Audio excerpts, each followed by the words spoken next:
além disso, Mônica, é usufruir de um direito, de um seguro. O que as pessoas não entendem e às vezes confundem com ajuda. Por isso que eu não gosto de usar a palavra benefício. Uhum. Eu acho que benefício é um nome mais adequado lá para o LOAS, né? Que as pessoas chamam de LOAS, mas é o benefício de prestação continuada. Isso, Para o exatamente. nosso caso aqui, a aposentadoria nada mais é do que um seguro que você pagou a sua vida toda. Sim. Então, se você pagou o seguro obrigatório, que é o INSS, se você superou as suas sequelas, as suas doenças físicas, mentais, sensoriais, e nesse momento em que pese todas essas dificuldades, você somou o tempo de contribuição, por que não ter o direito a um benefício, olha eu cometendo um equívoco, a uma aposentadoria da pessoa com deficiência? O que é a aposentadoria PCD? Com que idade isso acontece, que eu tenho esse direito e como ela se dá, né? Então vamos fazer o seguinte, vamos primeiro dividir as duas modalidades de aposentadoria, porque elas são muito diferentes e elas confundem as pessoas. Então, primeiro a gente tem a aposentadoria por tempo de contribuição. Nessa aposentadoria, não importa qual é a sua idade. Então, esse é o primeiro ponto. A aposentadoria por tempo de contribuição, ela exige de você o tempo mínimo e 2 anos de deficiência. Ué, então, se eu me tornei pessoa com deficiência nos últimos 2 anos das minhas contribuições, já está tudo certo? Sim. Não. Você tem que trabalhar um pouquinho mais. O tempo sem deficiência vale um pouco menos. Ele, para as mulheres, vale 7% a menos, para os homens, 6% a menos. Então, você precisa somar os 28, sendo mulher, os 33, sendo homem, não importa a sua idade. E se tem insalubridade e periculosidade, esse tempo vale mais, assim como é lá nas aposentadorias comuns. Já a aposentadoria por idade, essa eu quase não falo lá no canal, viu, Mônica? Tá. Porque confunde as pessoas. A aposentadoria por idade, ela exige da mulher 55 anos de idade e do homem 60 anos de idade. Só que, diferente do que acontece na aposentadoria por tempo de contribuição, a aposentadoria por idade exige que a pessoa tenha 15 anos de contribuição depois do diagnóstico. Isso. Então, não é assim, por exemplo, eu contribuí, vamos supor, eu contribuí 20 anos e 5 anos eu me tornei PCD e contribuí como PCD 5 anos. Se você não tiver a possibilidade de aposentar por tempo de contribuição, não vai dar. Porque isso é um equívoco da interpretação da lei e da justiça. Eu falo isso pelo seguinte. A Lei 142, ela diz assim, a pessoa tem que ter a idade de 60 anos sendo homem, 55 sendo mulher. 15 anos de deficiência e igual tempo de contribuição. A lei não diz assim, você tem que contribuir 15 anos depois da deficiência. Entendi. A lei não diz isso. Quem disse isso depois foi um decreto do Executivo, o decreto 8145 de 2013, e aí trouxe essa interpretação que a Justiça acolheu. Então, para aposentadoria por tempo de contribuição, no mínimo 2 anos de deficiência. Por idade, 15 anos de contribuição com deficiência. Hernia de disco, fibromialgia, visão monocular, síndrome do túnel do carpo, síndrome do manguito rotador, condromalácia, coxartrose, pinos, prótese, parafuso. Quando a gente fala em doença, é muito importante que as pessoas entendam isso. Vamos dizer que é uma porta de entrada. Eu tenho um início. Sim. Agora, se aquela doença não me provocar redução da mobilidade, não resultar numa monoparesia, numa paraparesia, numa monoplegia, numa hemiparesia. São conceitos para alguns sintomas. Sim. Não me resultar nesses sintomas, não há de se falar em deficiência. Existe, Mônica, e você sabe disso, pessoas com hérnias de disco assintomáticas. Sim. Porque nós temos 3 estágios de discopatia. Tem o abaulamento, que é só uma pequena bolsa, né, que se forma, né, que se bem cria. pequena para fora ali daquele espaço. Isso.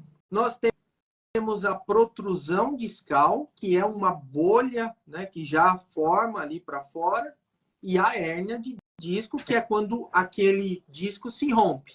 Né? Falando aí de forma mais lúdica, imagine um ovo cozido com a gema mole, que rompe aquela clara e escorre o disco. Então, isso é uma hérnia de disco extrusa. Agora, a hérnia de disco extrusa, se ela não tiver pinçando a medula, não vai acontecer nada com você. O abaulamento, por outro lado, se ele tiver num local específico ali pinçando a medula, vai dar lá na sua perna, no seu braço, são as irradiações. Exatamente. Então, a gente precisa ter um diagnóstico, ele tem que ter mais de 2 anos, mas ele tem que provocar no seu dia a dia impedimentos, barreiras. Ah, mas significa então que eu tenho que estar com dificuldade para trabalhar? Não necessariamente. Você tem que ter limites para fazer as suas atividades domésticas, para fazer os seus cuidados pessoais, para a sua mobilidade urbana, para o seu trabalho também. Mas é a soma de todos esses impedimentos que resultarão no enquadramento de PCD.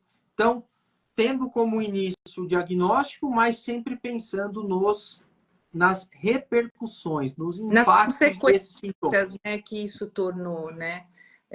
Só colocando aqui um adendo, eu, no meu caso, eu tive o rompimento tanto da cervical quanto da lombar. Então, eu tenho 4 pinos, que a cervical é feita aqui pelo pescoço, não é feita atrás, a cirurgia, e nas costas eu tenho a cirurgia de 4 pinos. Mas não é só o pino pelo pino, porque eu adoraria que eu tivesse feito e estivesse funcional, que não foi o meu caso. E me impede, por exemplo, eu não aguento ficar muito tempo de pé, eu já não, por exemplo, coisas que mulheres gostam, né, de andar de salto, né? Não consigo, não posso mais, porque é inviável. Essa questão toda da coluna me trouxe nas mãos uma perda de força, então eu não tenho mais força. São as paresias. Exatamente. Então, essa semana mesmo, um exemplo, eu fui apertar. Eu tenho uma pessoa que me ajuda aqui em casa, porque eu não posso fazer as coisas. Infelizmente, eu era uma pessoa muito ativa, que gostava de lavar, passar, arrumar, cozinhar, bordar, pintar, tudo isso tive que deixar de lado. E eu que estava ali na cozinha querendo ajudar alguma coisa, e ela, dona Mônica, vai embora, a senhora não pode e tal. Eu falei, não, deixa eu amassar esse alho aqui. Faz tanto tempo que eu não amasso um alho. E fui pegar aquele equipamento de cozinha, né? Que você põe o alho e vai apertar. Quem disse que eu tinha força para apertar o alho? Aí ela falou, dona Mônica, mas a senhora não está apertando? A senhora aperta. Eu falei, não, mas eu não consigo, não vai. E aí começou a doer, eu falei para ela, não, tá doendo. Aí ela me botou para fora da cozinha, porque ela falou, não dá, assim não dá, uma ajudante assim não serve. Então é sobre isso e outras. Todos esses diagnósticos, exatamente isso que você falou, tem algo em comum. São característicos de uma deficiência oculta. É aquela deficiência que ninguém enxerga, que faz com que as pessoas caiam num erro. Vamos colocar ao lado uma pessoa com um problema neurológico, que é a questão da deficiência discopatia, né, que causa ali as irradiações, E vamos colocar do outro lado uma pessoa com uma amputação. Aí alguém pergunta, quem é a pessoa com deficiência? Talvez 100% das pessoas irão dizer o seguinte, é aquela pessoa que está sem uma perna. Tá, então, e se eu te falar que essa pessoa é um atleta paralímpico, recordista mundial, e a outra mal consegue apertar o espremedor de alho e de limão? Quem é a pessoa com deficiência? Pois é. Eu queria saber, câncer, o lúpus, que é um tipo de câncer, né? Eu, A visão monocular não era, né? Há uns anos. Na verdade, Mônica, é assim, ó. A gente, ultimamente, tem tido uma aprovação de algumas leis que não estão no mesmo sentido da evolução do conceito de deficiência. A gente não precisa que uma lei federal venha e determine que tal doença é uma deficiência. Isso não é necessário. Tanto é que, mesmo antes da lei que classifica a pessoa com visão monocular em 2021, as pessoas conseguiam ser enquadradas como PCD no INSS. Mesmo antes da lei 14.768, que determinou a audição unilateral como deficiência, já era possível enquadrar no INSS como PCD esses casos. Por quê? Porque mesmo que eu tenha uma lei que classifique como PCD, eu tenho que saber os impactos e os impedimentos daquela pessoa. Então, vai acontecer de duas pessoas com os mesmos diagnósticos, uma lá com visão monocular, a outra também com visão monocular, que vai ser classificada no primeiro exemplo e no segundo não. Porque depende do dia a dia dessa pessoa. O que aquilo provocou de impedimentos. Então, há alguns critérios objetivos, como é o caso da perda de audição, ela deve ser superior a 41 decibéis de forma bilateral ou surdez total em um ouvido. Em dois, obviamente, mas em um ouvido. Entendi. Ou bilateral em ambos os ouvidos. Bilateral acima de 41 decibéis. Okay. Agora, e se a pessoa tem esse diagnóstico? Automaticamente ela consegue? É aquilo que eu disse. Não. É um primeiro passo. Tudo, você comentou do médico, né? Tudo passa por um bom laudo médico. Isso que eu ia perguntar para o senhor. Como é, quando as pessoas, a gente fala, olha, você precisa de um laudo médico, elas vêm, muitas vezes até manda foto para mim, mas não é um laudo. É um atestado, atesto aí que está em... Mas uma coisa muito, muito mínima, né? Sem muita informação. Então, eu gostaria muito que o senhor colocasse qual é a importância de um laudo e o que é um laudo, um bom laudo. Perfeito não existe, mas um bom laudo. As pessoas reclamam muito dos laudos médicos. O meu médico disse que no meu caso não dá aposentadoria. No meu caso o médico não quer me afastar. Primeiro, essa aposentadoria não depende de afastamento. Segundo, quem tem que te aposentar é o perito, não é o seu médico. Então, tem gente que vem com um laudo assim, olha, o meu médico escreveu aqui que eu tenho que aposentar. Isso não serve para nada. Não peça isso ao seu médico. Não serve para nada. O que ele tem que colocar lá é o seguinte. Quanto tempo ele te trata? Qual é a sua CID? Quais são os sintomas da sua doença? É de caráter irreversível? É temporário? Quais os tratamentos que foram feitos? Assina, coloca a especialidade e o nome. Acabou. O médico colocou lá no meu relatório que eu tenho uma hernia de disco. Tudo bem? Não. Irradia para sua perna? Ele falou que não. Então, não tem jeito. Entendi. Aquela doença, seja ela qual for, de caráter físico, Sim. tem que reduzir a sua mobilidade. Por É o que a conta gente daquela é o que a gente doença, estava falando. Se você não tiver uma redução, se você não tiver uma limitação real para, para o seu dia a dia, né? Porque muita gente também fala que em relação ao trabalho. Ah, mas eu tô afastado, vamos lá, eu tô afastado por auxílio doença e o médico me disse que eu não volto mais, que eu não tenho condição. não é o médico que analisa isso. E o que as pessoas, às vezes, entram em conflito com o médico é justamente isso. Ah, o meu médico não quis me dar um tempo de afastamento. O meu médico não me pediu para aposentar. Repito, isso não serve para nada.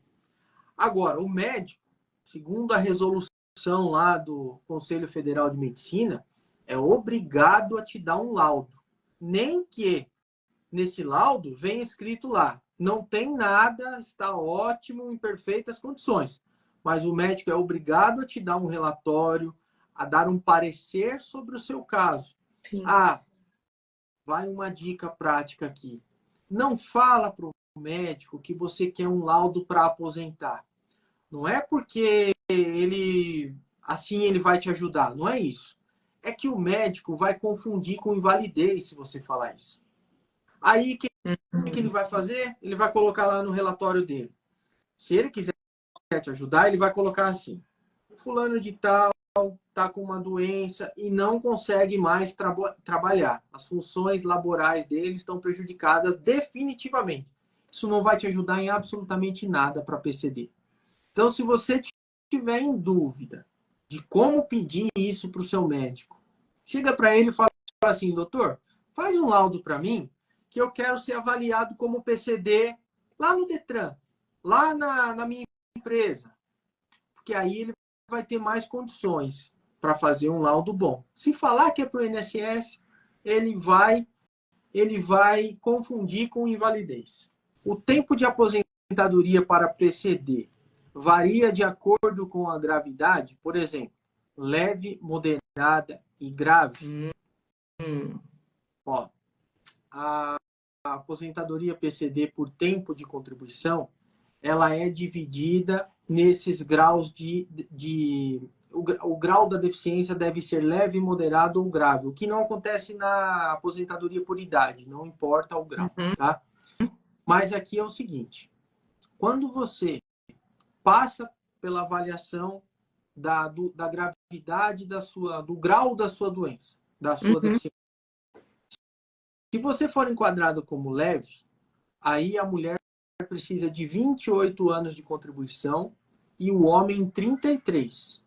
Só um pequeno detalhe, o período sem deficiência vale menos, como eu disse lá no início. Né? Para a mulher, no grau leve, vale 7% a menos, para o homem 6%, e cada grau de deficiência tem uma forma de converter esses períodos. Sim. No grau de deficiência moderada, a mulher vai precisar de 24 e o homem de 29.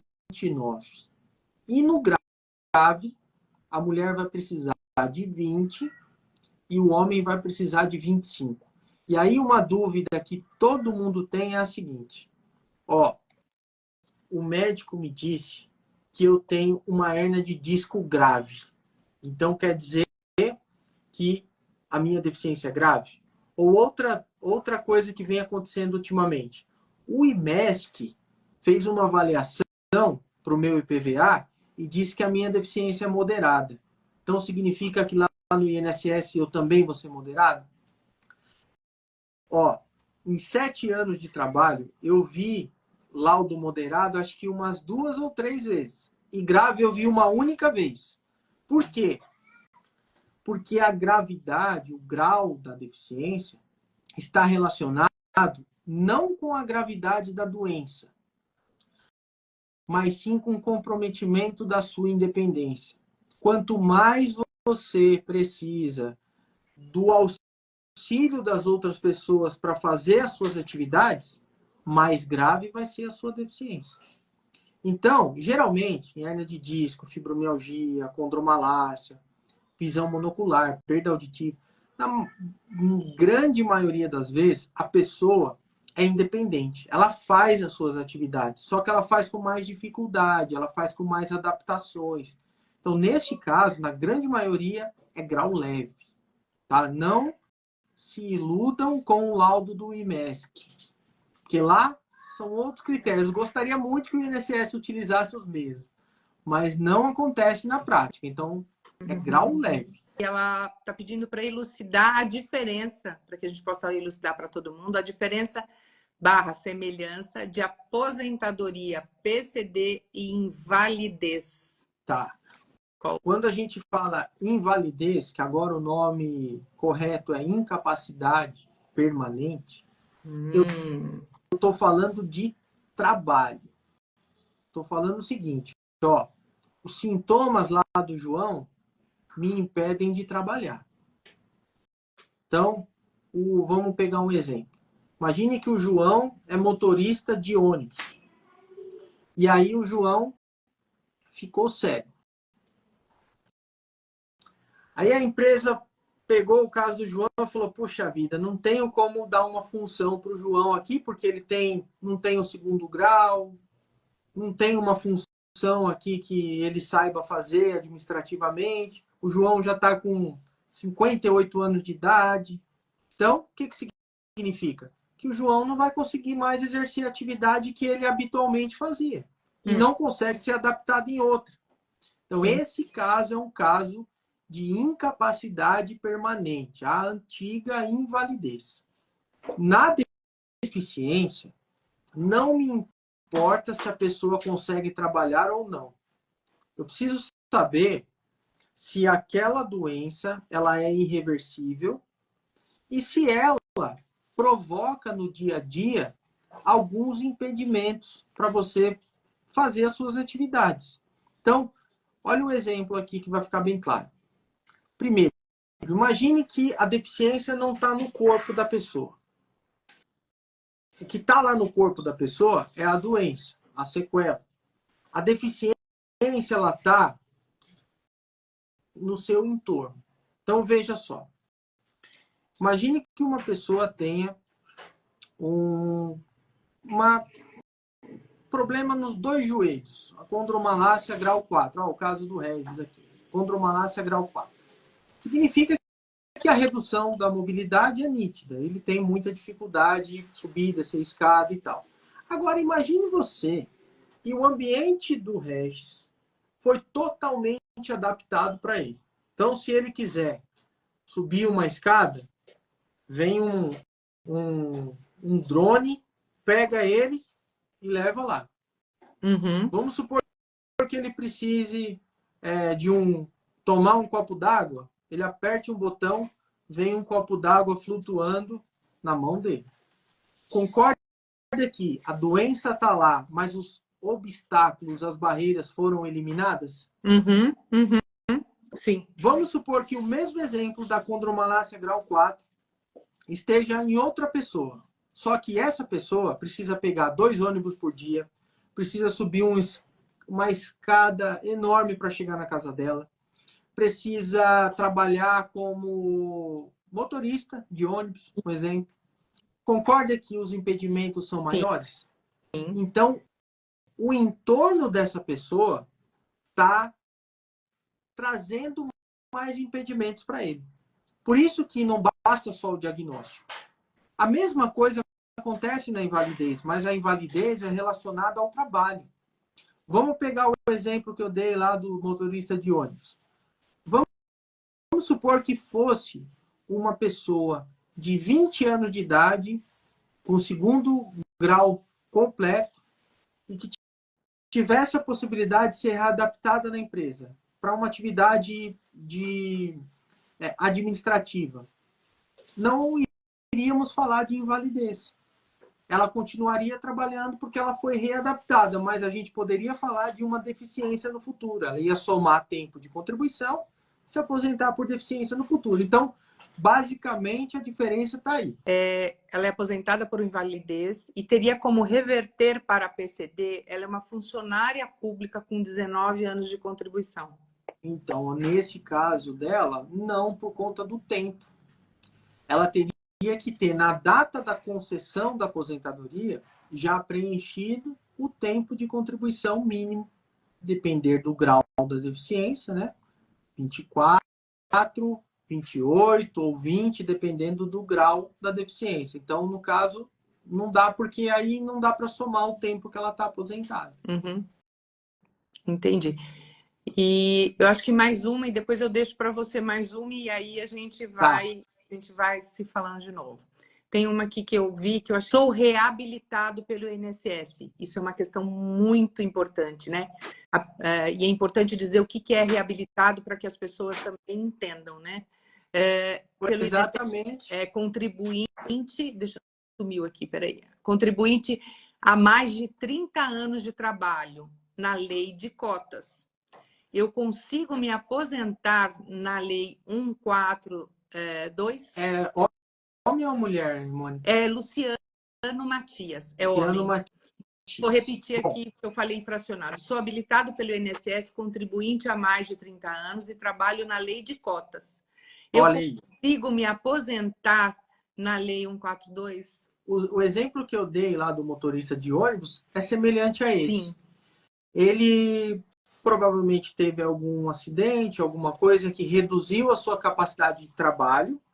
Não era o caso de invalidez, porque ele conseguiu ser adaptado em outra função. Sim. Isso é o que se chama de reabilitação. O INSS faz um processo que ou dá um curso, uma vaga de emprego, ou até a própria empresa assume esse processo de reabilitação, coloca a pessoa em outra função.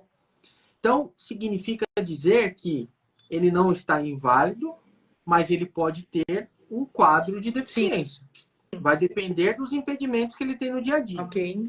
Como o tempo de contribuição ainda é insuficiente, que para o homem deve ser 33 Sim. de contribuição, Sim. Se essa pessoa tiver insalubridade ou periculosidade, pode usar para alcançar o tempo. Em regra, a cada 5 anos, o homem ganha 1 ano e 7 meses a mais. E a mulher, a cada 5 anos, insalubre ou periculoso, 7 meses a mais. Assim, uma dica só para completar isso, se você não confundir a aposentadoria da pessoa com deficiência com aposentadoria por invalidez, BPC-LOAS ou auxílio-doença, já é um grande começo. É verdade. Porque muita gente coloca assim lá nos comentários. Ah, mas a minha tia já passou 3 vezes na perícia, mandaram ela ir trabalhar. Isso aí é outra coisa. Isso aí é outro auxílio. Então, já começa por aí, lição de casa. Não confunde auxílio-doença, invalidez com aposentadoria PCD. E a informação, né, Mônica, ela liberta. Então é importante. Sim. Segue aí o nosso canal, aprende com a gente. Nós estamos à disposição e nos prontificamos aqui para vocês, para que a gente faça uma próxima, onde a gente venha com novos pontos, novas coisas importantes, né? E a lei também muda muito, Sim. né? Ela é dinâmica, ela todo dia tem alguma coisa nova para nos dizer, não é verdade? Eu até comentei hoje, e por um acaso, antes de começar a live, eu vi de novo os noticiários, e em relação à greve do INSS, alguns locais estão com atendimento parcial ou total e outros não estão. Então, é importante que também a gente possa ter essa divulgação, né, de serviço público, né? Eu vou ir acompanhando. Isso. E acho importante a gente ir colocando nas nossas mídias. Olha, a situação tá assim, ó, fica... Eu não falei nada ainda lá na rede, porque, assim, nenhuma perícia daqui do escritório foi desmarcada. Todo mundo está conseguindo. Olha o gato passando na frente da câmera aqui. Olha só, gente. Ele vai dar